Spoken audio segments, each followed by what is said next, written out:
All right.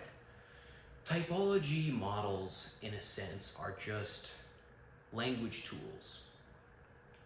Let me give you a little hypothetical. Let's say a person went and got typed by a bunch of different typology groups. Maybe they got typed by objective personality. Maybe they got typed by whatever Socionics group. There's many, but maybe they got typed by more than one Socionics group, and maybe they got typed by, whatever, there's a bunch of different Jungian type models out there. Whatever. Let's say they got typed by a bunch of these different groups and gurus or whatever.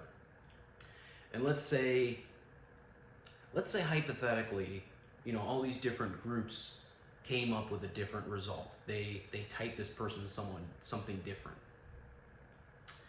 But with that, let's say also hypothetically, they were all making the same observations about the person. Let's pretend that was consistent. Maybe they typed them something different, but let's pretend that they were making the same observations about the person. And let's say, for the sake of argument, their observations about the person were accurate.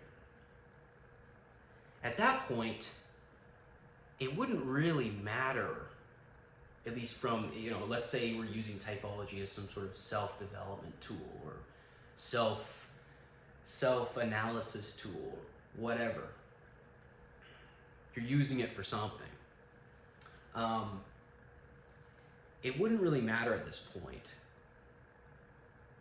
what they got typed by each group, so long as who's ever typing them is making accurate observations about the person, what their strengths are, what their weaknesses are, what their problem areas are, what they need to work on, what they value, what they don't value, whatever, however you want to slice it up. As long as they were getting that portion right, the typology model is almost less important, because again, at this point it's just a language tool. It's just a tool for communicating what the typist is observing in the person. Now, we could argue that, the more sophisticated the model is, in terms of its nuances and how it uses language to describe the complexities that are being observed psychologically, we could argue that, maybe some offer a more robust tool than others. Though at the same time, you could also run into the issue where something's too complex and it's like if you overvalue the language tool to the point where you're getting too obsessed with the language tool, then you're taking attention away from arguably what really matters, which is the observation of the person that you're typing. I mean, assuming that we are using typology as a tool to accomplish something. I mean, again, obviously it's fun to, play word games all day. God knows I've done it. But assuming we're trying to use this as some sort of almost therapeutic tool potentially, which a lot of these groups, I think, are probably moving in that direction, or at least it's implied, because they'll often point to, you have this weakness, or you have that strength, or here's a problem area, or here's what you would need to work on in order to ascend to your highest potential given your type or whatever. So back to my hypothetical.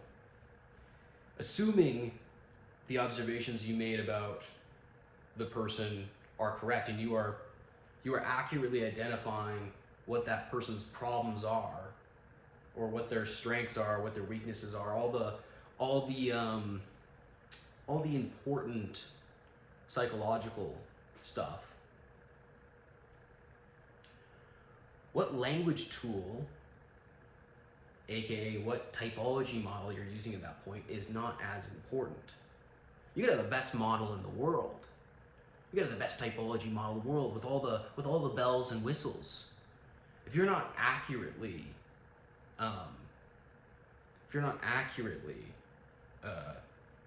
observing the person you're analyzing, then it doesn't really matter, because you're going to lead them astray regardless. You could have someone who's using a not that good of a model, but it's providing a language tool for them, and if they are accurately observing the person that they're analyzing, and through this simple language tool, they are able to give that person, I guess, meaningful advice, if that's possible in this community. That's worth more than the fanciest model in the typology community. It just is. You can't argue with what I'm saying. It's a matter of fact.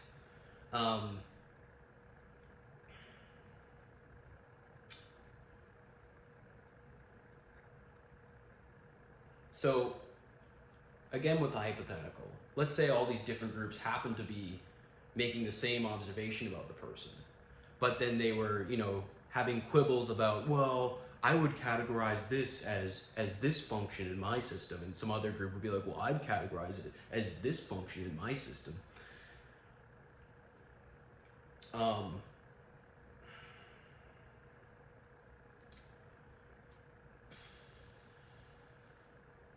And again, this is assuming any of these groups are even capable of making, accurate observations about people. Because I think another problem you run into is that they get so caught up in the complexities of their typology model that it actually almost retards their ability to accurately observe what's in front of them, because they're so caught up in the model trying to fit people into their best fit type within the limited options their model provides, that they actually miss a lot of stuff when they're observing a person, because that's not how it works in their language tool or whatever. Or, I could imagine a problem that might occur where it's like, well, in this system, we're having a hard time pinpointing you, but this is your best fit type, and according to our theory, that that type should work on this to to ascend to their highest potential. But now at that point, you already had a tough time pinning down maybe what type they are, and now you're giving a prescription based off of a theory or a possible growth arc that is purely hypothetical and built up and only built on sort of multiple language tool premises that have built up to this idea that may or may not be the case. Like, let's say type A is supposed to do this in order. What if they got that wrong? What if that type's not actually? Let's pretend that type let's pretend the type is real. Whatever they're talking about, let's pretend that's real. And then the advice they're giving for how that type can improve, let's pretend that that's actually false and they got that part wrong. Now you've got a problem on your hands. But whatever, that's less important than the other things I said.